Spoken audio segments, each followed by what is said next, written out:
Openings for breathing, called spiracles, blow out sand that helps cover its body. The trap is set.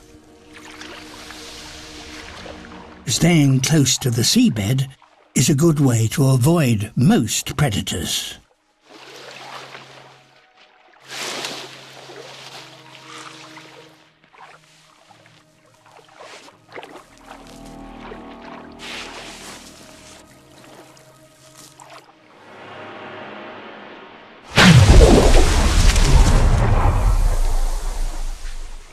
Faster than the blink of an eye.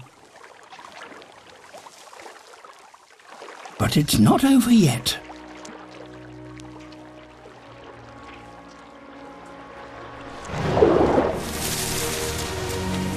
Horn sharks have a secret weapon. Sharp spikes keep them very much off the menu for most.